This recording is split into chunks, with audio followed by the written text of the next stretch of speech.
Good morning student. आशा करती हूँ कि आप सब बहुत अच्छे होंगे, स्वस्थ होंगे। बच्चों, आज हम कक्षा 8वीं का पाठ 14 पढ़ने वाले हैं। पाठ 14 का नाम है आतिथ्य, है ना। आतिथ्य का अर्थ आप लोग समझ गए होंगे, अतिथि, है ना।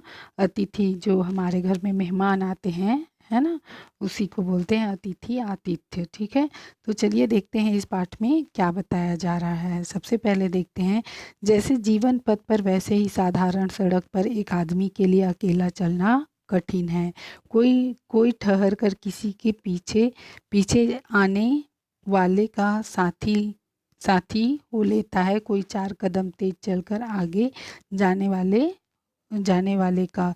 लेकिन मुझे उस दिन किसी को आवाज़ देने देने की भी फुर्सत नहीं थी।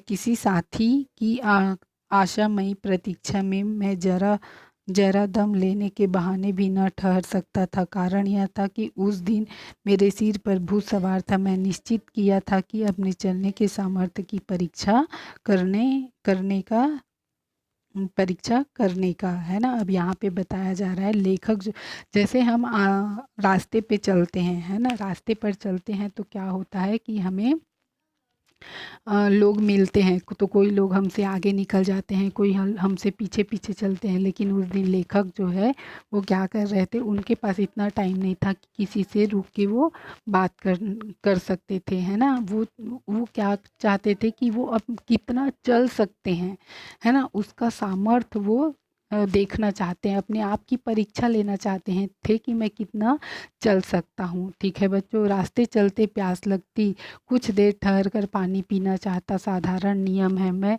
इस नियम का पालन कहीं नहीं करता। पानी पीने मिलते ही पी लेता और चल देता, है ना। क्या करते थे, जैसे ही पानी मिलता था पी लेते थे और चल देते थे। रास्ते चलते मैं पूछता, क्यों भाई, आगे कोई ठहरने लायक गांव है। लोग किसी गांव का नाम बतलाते, मैं वहां ठहर जाता। वहीं ही यही लालच था कि 2-3 किलोमीटर और हो जाए, आगे एक कस्बे का पता चला। सोचा कहाँ तक आज वहाँ तक तो ज़रूर पहुँचेंगे। रात हो चुकी, पर अब तक उस कस्बे तक पहुंचने की धुन थी, है ना। अब वो क्या लोगों से पूछते चले गए कि रास्ते में कहीं ठहरने की कोई जगह है, क्योंकि शाम होने वाली थी। तो लोग बताए कि आगे एक कस्बा है, और वो क्या करने चलने लगे। सोचने लगे कि 2-3 किलोमीटर और आगे चल जाता हूँ, 2-3 किलोमीटर ऐसे चलते चलते वे चलने लगे। किसी ने बताया कि उस कस्बे में हाई स्कूल है, उसके हेडमास्टर भले आदमी हैं। यह सुनकर मैंने सोचा कि यदि मिलेगा तो गरम गरम पानी से पैर धोऊंगा। हो सकता है गरम तेल भी मलने के को मिल जाए, और कहीं गरम दूध मिल गया तो क्या कहना। लगभग 5-6 किलोमीटर का सफ़र तय कर चुकने पर थक कर चूर हो जाने पर एक बार बैठकर फिर जल्दी से उठने की आशा मन में न रहने पर ऐसी इच्छा क्या क्या अधिकार चेष्टा समझी जाएगी। जो हो, उस रात मैं ऐसा ही हिसाब लगाता हुआ उन हेडमास्टर के बंगले पर जा पहुंचा। बंगला कस्बे के बाहर था। हाँ, हेडमास्टर साहब ने बंगले पर पहुंचकर मैंने वैसे ही दस्तक दी जैसे कोई अपने घर के दरवाजे पर देता। हेडमास्टर साहब कहकर पुकारा। दरवाज़ा खुला, अंदर से एक सज्जन लालटेन लिए हुए निकले। मुझे उस समय अपनी पड़ी हुई थी, मैं उनकी इस शक्ल सूरत कद तो को क्या नि रखता। मैं वे ही मुझे शक्ल को अच्छी तरह पहचानने की कोशिश करते हुए बोले, क्या है ना, बोले क्या है। अब वो क्या मन में क्या सोचते सोचते चले गए कि मैं जहाँ पे ठहरूंगा वहाँ पे मुझे मस्त पैर धोने के लिए गर्म पानी, गर्म तेल मिल जाए और गर्म दूध मिल जाए, तो जो थकावट है चलने की वो कम हो जाए। और मैं चलते चलते हेडमास्टर जी के घर पे पहुंच गया। और जैसे ही दरवाज़ा खटखटाया, उसने मेरी शक्ल देख के क्या बोला, क्या है। मैं एक विद्यार्थी हूँ, ऐतिहासिक महत्व के स्थानों को देखने के विचार से पैदल यात्रा पर रहा हूँ। आज की रात आज्ञा हो तो आपके यहाँ काटना चाहता हूँ। आशा आशा के ठीक विपरीत जवाब मिला, हरगिज नहीं, मेरे सब अक्ल गुम हो गई है। अपने को संभालते हुए मैंने निवेदन किया, यहाँ कोई परिचित नहीं है, रात अंधेरी है, पहली बार इस बस्ती में आया हूँ, कहाँ जाऊँ, है ना। अब वो उम, जो हेड मास्टर थे, है ना, उन्होंने साफ मना कर दिया कि मैं रहने के लिए कोई जगह नहीं नहीं दूंगा। लेकिन वो लेखक जो है वो निवेदन करने लगे कि इतनी रात हो गई है, मैं कहाँ जाऊँ, यहाँ आसपास के कई चोरियाँ हो गई है, हम अपने घर किसी को नहीं ठहरने देते, आप आपके बरामदे में पड़े रहने की आज्ञा दीजिए, सुबह होते ही मैं अपना रास्ता लूँगा। नहीं, ऐसा नहीं हो सकता है, बस्ती में एक धर्मशाला है, वहाँ चले जाओ। मैं आज बहुत चला हूँ, थक कर चूर हो रहा हूँ, एकदम एक कदम भी चलने की सामर्थ्य नहीं है, फिर भी इस अंधेरे में कैसे धर्मशाला को खोजता फिरूंगा। अब लेखक जो है वो हेड मास्टर को बहुत समझाने की कोशिश करते हैं, लेकिन हेड मास्टर मानने के लिए तैयार ही नहीं होती हैं। जा रे धर्मशाला का रास्ता दिखा, कहकर हेड मास्टर ने एक आदमी को मेरे साथ कर दिया, है ना। अब एक आदमी जो है वो लालटेन पकड़कर हेड मास्टर को धर्मशाला की ओर ले जाने लगा। थकावट से के दुख से भी अधिक दर्द था मरमहता अभिमान का। दो चार कदम चल मैंने अपनी उस आदमी को किंचित रोष भरे शब्दों में कहा, जाओ तुम लौट जाओ, जो बीतेगा सहेंगे, धर्मशाला का रास्ता स्वयं ढूंढ लेंगे। वह आदमी शायद यही चाहता भी था, वह लौट गया। मैं अपनी समझ से धर्मशाला की ओर चल दिया, बिना यह जाने कि धर्मशाला किस ओर है। पूरब घूमा, पश्चिम घूमा, दक्षिण घूमा और कुछ पता न लगा। काफ़ी देर इधर उधर भटकते रहते एक टिमटिमाता हुआ चिराग दिखाई दिया। सोचा वहाँ कोई होगा, चलकर पूछा तो धीरे धीरे पहुँचा ही गया। देखा दीपक का प्रकाश खिड़की में से आ रहा है। दरवाजे पर भी दस्तक देनी पड़ी। दरवाज़ा खुलते ही आवाज़ आई, क्या है। अब जब तक मैं उत्तर दूं मुझे सुनाई पड़ा, अरे तुम फिर आ गए। मैंने गर्दन उठाई। वही हेडमास्टर थे जिनके घर से मैंने थोड़ी देर पहले ही अपना समूह लेकर वहाँ से विदा हुआ था। बात यह थी कि इधर उधर घूमते दिशा भ्रम हो गया और मैं, है ना। अब जो हेड मास्टर बोल रही हूँ, और जो लेखक है वो इधर उधर सारी तरफ देखे, लेकिन उनको धर्मशाला नहीं मिला और वो घूम फिर कर हेड मास्टर के घर में ही वापस पहुँच गए। कोल्हू की बैल की तरह वहाँ तरह तरह जहाँ से चला था वहीं पर वो क्या किए, आ पहुँचे। दौड़े दौड़े देखो, इसे अभी निकाला था, अब यह पिछवाड़े की तरह से आया है। हेडमास्टर साहब की चिल्लाहट सुन 2 ही 4 मिनट हुए, आसपास के लोगों ने मुझे घेर लिया। कोई कहता पुलिस को बुलाओ, कोई कहता नहीं थाने में ले चलो, जो कुछ न कहता वह 4 शपथ लगाने का प्रस्ताव तो कर ही देता। मेरी अक्ल हैरान थी, क्या क्या करूं क्या न करूं, बुरा फंसा था। किस किस पर कैसे विश्वास दिलाऊं कि मैं चोर नहीं हूँ। लोग कहते देखिए ना, अंधेरे में अभी निकला था, फिर इतनी जल्दी हिम्मत की। उन्हें क्या मालूम था कि उसके लिए अंधेरा है, वही मेरे लिए महा अंधेरा है।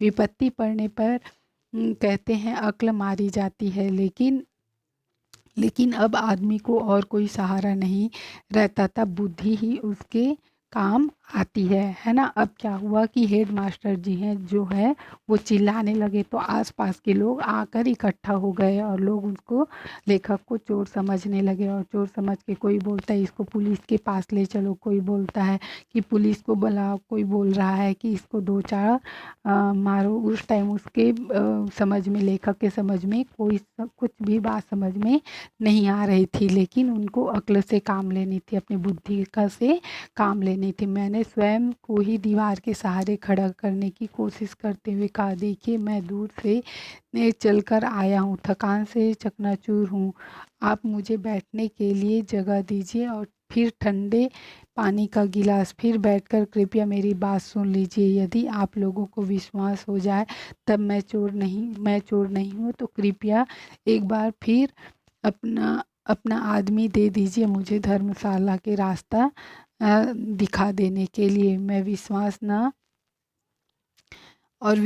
ना हो तो थाने में भेज दीजिए या और जो चाहे कीजिए। वे लोग बुरे आदमी न थे, है ना। अब यहाँ पे बता रहे हैं, लेखक तो बोल दिए कि मुझे बैठने के लिए जगह दे दीजिए और उसके बाद मेरी बात सुन के आप लोगों को जो चाहे वो करना है कर लीजिए। वे लोग बुरे आदमी न थे और बुरे आदमी में क्या भलाई नहीं होती।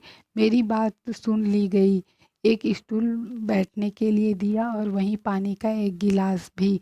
मैंने स्थिरता से बैठकर हल्के हल्के पानी पिया और अपना थैला खोलकर उनमें से 2 चिट्ठियाँ निकाली। दोनों परिचय पत्र थे। एक था ग्वालियर पुरातत्व विभाग के निदेशक के नाम और दूसरा निजाम हैदराबाद के प्रधानमंत्री महोदय के नाम। दोनों में ही मेरा साधारण परिचय था और यदि वे मुझे अज्ञानी यात्री भी कुछ सहायता कर सकते हैं तो धन्यवाद के 2 शब्द, है ना। अब उन्होंने क्या किया, अपना परिचय पत्र निकाला और परिचय पत्र उन्हें दिखाने लगे। एक पुरातत्व विभाग का था और एक प्रधानमंत्री महोदय के नाम से था। हाँ, मैंने परिचय पत्र दिखाते हुए कहा, यदि ये पत्र किसी चोर के पास हो सकते हैं तो मैं चोर हूँ और यदि इन पत्रों में रखने वाले के चोर न होने की कुछ संभावना है तो मैं चोर नहीं हूँ। ये क्या कह रहे हैं, लोगों को समझाने की कोशिश कर रहे हैं कि मैं चोर नहीं हूँ, है ना। लोगों ने आपस में फुसफुसा हुई और चाहे मैं कोई भी हूँ, निश्चय हुआ मुझे धर्मशाला में भेजने का। वही आदमी मेरे साथ कर दिया गया और उसके पीछे पीछे मैं ऐसे चलने लगा जैसे अखाड़े से हारा हुआ कोई पहलवान। धर्मशाला पहुंचा तब पता लगा दरवाज़ा बंद हो चुका है और अब किसी तरह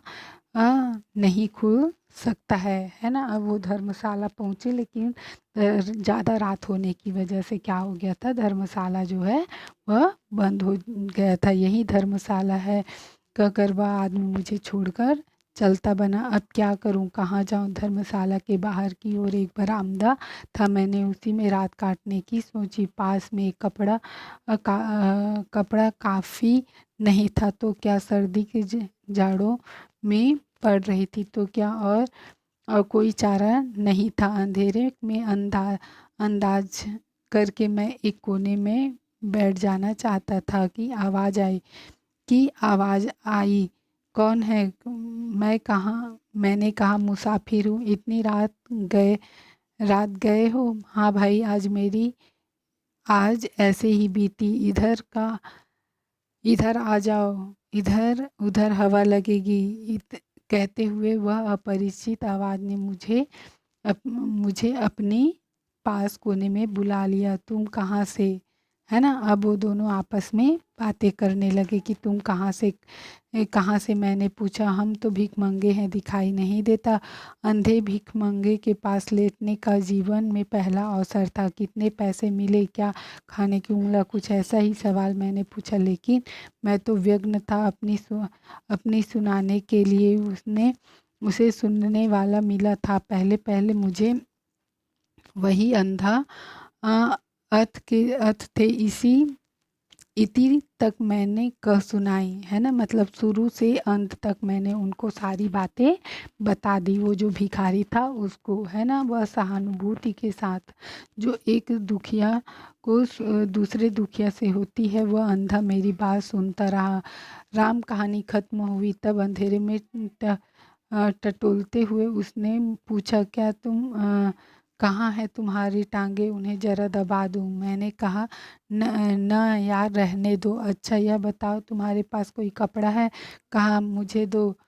मेरे पास वही एक साफा था, 1.5 गज का टुकड़ा। मैंने दे दिया। अंधे ने अपने हाथों से मेरी टांगों को टटोला और नीचे से ऊपर तक कसकर बांध दिया। उसने कहा, अब थोड़ी देर ऐसे ही बैठे रहो। गहरी सहानुभूति दिखाने वाले की आज्ञा का उल्लंघन आसान नहीं होता। मैं मूर्तिवश बैठा रहा। थोड़ी देर बाद उसने मेरी टांगें खोल दी। रुका हुआ खून तेजी से दौड़ता मालूम हुआ, थकावट जाती रही। बात करते करते कब नींद आई, सुबह उठा। बात करते करते नींद आ गई और सुबह उठा। तब जगह तब जगह मलभूमि चकनाचूर चूर चूर खंड। अच्छा सॉरी बच्चों, सुबह उठा तब देखा मेरा साथी मुझसे पहले ही उठकर वहाँ से चला गया था। मेरा साथी मतलब जो भिखारी था वो उठकर वहाँ से चला गया था, है ना। यह लेखक का अनुभव था कि उन्होंने पैदल चलने की जो ठानी थी और उनके साथ क्या क्या हुआ था, ये उन्होंने इस पाठ में बताने की कोशिश की थी कि मेरे साथ ऐसा ऐसा हुआ था। ये अनुभव उन्होंने यहाँ पे पाठ के तौर पे बताया है। ठीक है बच्चों, ये शब्दार्थ दिया हुआ है, प्रश्न उत्तर दिया हुआ है, इसको हम कल करेंगे। ठीक है बच्चों, आज के लिए बस इतना ही। Thank you.